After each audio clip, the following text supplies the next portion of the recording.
پہلا کرنتھیوں اس کا 11واں باب۔ تم میری مانند بنو جیسا میں مسیح کی مانند بنتا ہوں۔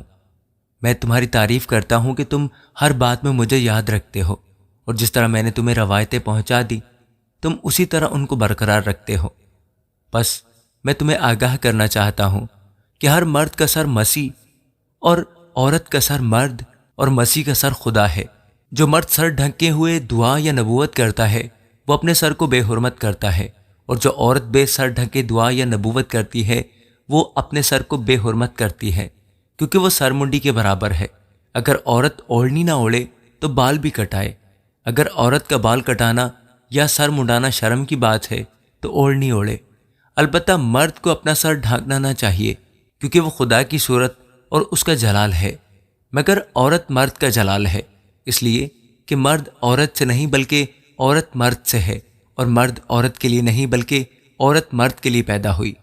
پس فرشتوں کے سبب سے عورت کو چاہیے کہ اپنے سر پر محکوم ہونے کی علامت رکھے، تو بھی خداوند میں نہ عورت مرد کے بغیر ہے نہ مرد عورت کے بغیر، کیونکہ جیسا عورت مرد سے ہے ویسے ہی مرد بھی عورت کے وسیلہ سے ہے، مگر سب چیزیں خدا کی طرف سے ہیں۔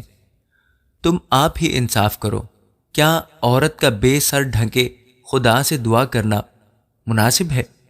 کیا تم کو طبعی طور پر بھی معلوم نہیں کہ اگر مرد بال لمبے رکھے تو اس کی بے حرمتی ہے، اور اگر عورت کے لمبے بال ہوں تو اس کی زینت ہے، کیونکہ بال اسے پردہ کے لیے دیے گئے ہیں۔ لیکن اگر کوئی حجتی نکلے تو یہ جان لے کہ نہ ہمارا ایسا دستور ہے نہ خداوند کی کلیسیا کا۔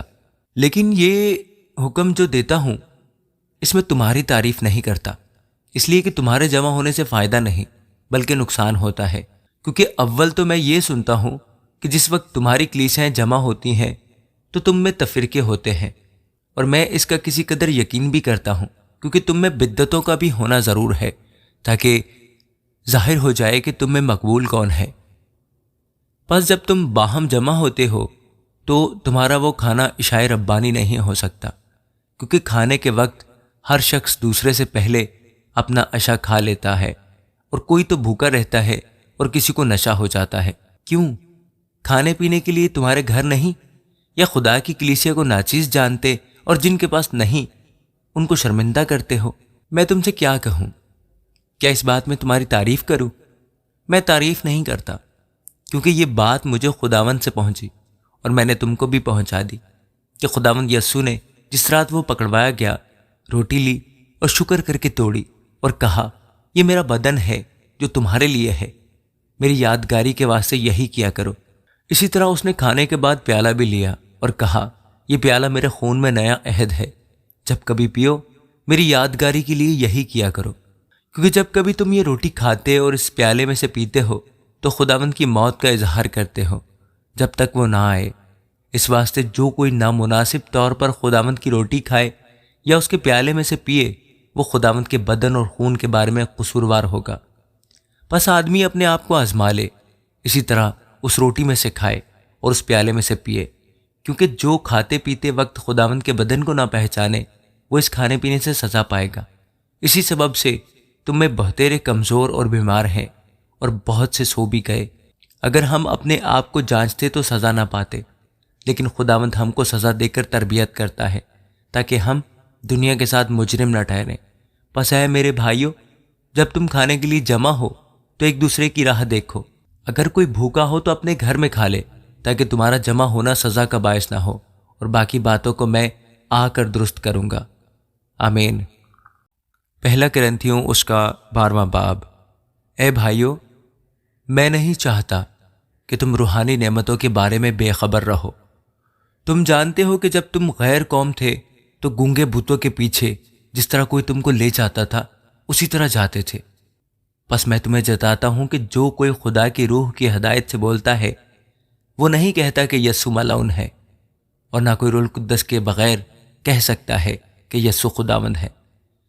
نعمتیں تو طرح طرح کی ہیں مگر روح ایک ہی ہے، اور خدمتیں بھی طرح طرح کی ہیں مگر خداوند ایک ہی ہے، اور تاثیریں بھی طرح طرح کی ہیں مگر خدا ایک ہی ہے، جو سب میں ہر طرح کا اثر پیدا کرتا ہے، لیکن ہر شخص میں روح کا ظہور فائدہ پہنچانے کے لیے ہوتا ہے۔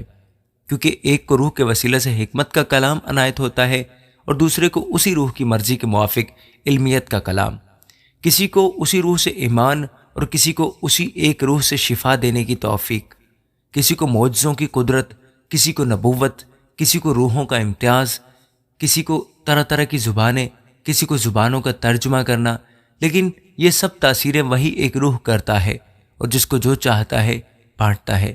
کیونکہ جس طرح بدن ایک ہے اور اس کے اعضاء بہت سے ہیں اور بدن کے سب اعضاء گو بہت سے ہیں مگر باہم مل کر ایک ہی بدن ہے، اسی طرح مسیح بھی ہے۔ کیونکہ ہم سب نے خواہ یہودی ہوں خواہ یونانی، خواہ غلام خواہ آزاد، ایک ہی روح کے وسیلہ سے ایک بدن ہونے کے لیے بپتسمہ لیا اور ہم سب کو ایک ہی روح پلایا گیا۔ چنانچہ بدن میں ایک ہی عضو نہیں بلکہ بہت سے ہیں۔ اگر پاؤں کہے چونکہ میں ہاتھ کا نہیں اس لیے بدن کا نہیں، تو وہ اس سبب سے بدن سے خارج تو نہیں، اور اگر کان کہیں چونکہ میں آنکھ نہیں اس لیے بدن کا نہیں، تو وہ اس سبب سے بدن سے خارج تو نہیں۔ اگر سارا بدن آنکھ ہی ہوتا تو سننا کہاں ہوتا؟ اگر سننا ہی سننا ہوتا تو سونگھنا کہاں ہوتا؟ مگر فی الواقع خدا نے ہر ایک عضو کو بدن میں اپنی مرضی کے موافق رکھا ہے۔ اگر وہ سب ایک ہی عضو ہوتے تو بدن کہاں ہوتا؟ مگر اب اعضاء تو بہت سے ہیں مگر بدن ایک ہی ہے۔ بس آنکھ ہاتھ سے نہیں کہہ سکتی کہ میں تیری محتاج نہیں، اور نہ سر پاؤں سے کہہ سکتا ہے کہ میں تمہارا محتاج نہیں، بلکہ بدن کے وہ اعضاء جو اوروں سے کمزور معلوم ہوتے ہیں بہت ہی ضروری ہیں، اور بدن کے وہ اعضاء جنہیں ہم اوروں کی نسبت ذلیل جانتے ہیں انہی کو زیادہ عزت دیتے ہیں، اور ہمارے نازیبا اعضاء بہت زیبا ہو جاتے ہیں۔ حالانکہ ہمارے زیبا اعضاء محتاج نہیں، مگر خدا نے بدن کو اس طرح مرکب کیا ہے کہ جو عضو محتاج ہے اسی کو زیادہ عزت دی جائے، تاکہ بدن میں تفرقہ نہ پڑے بلکہ اعضاء ایک دوسرے کی برابر فکر کریں۔ پس اگر ایک عضو دکھ پاتا ہے تو سب اعضاء اس کے ساتھ دکھ پاتے ہیں، اور اگر ایک عضو عزت پاتا ہے تو سب اعضاء اس کے ساتھ خوش ہوتے ہیں۔ اس طرح تم بھی مل کر مسیح کا بدن ہو اور فردن فردن اعضاء ہو، اور خدا نے کلیسیا میں الگ الگ شخص مقرر کیے، پہلے رسول، دوسرے نبی، تیسرے استاد، پھر معجزہ دکھانے والے، پھر شفا دینے والے، مددگار، منتظم، طرح طرح کی زبانیں بولنے والے۔ کیا سب رسول ہیں؟ کیا سب نبی ہیں؟ کیا سب استاد ہیں؟ کیا سب معجزہ دکھانے والے ہیں؟ کیا سب کو شفا دینے کی قوت عنایت ہوئی؟ کیا سب طرح طرح کی زبانیں بولتے ہیں؟ کیا سب ترجمہ کرتے ہیں؟ تم بڑی سے بڑی نعمتوں کی آرزو رکھو، لیکن اور بھی سب سے عمدہ طریقہ میں تمہیں بتاتا ہوں۔ آمین۔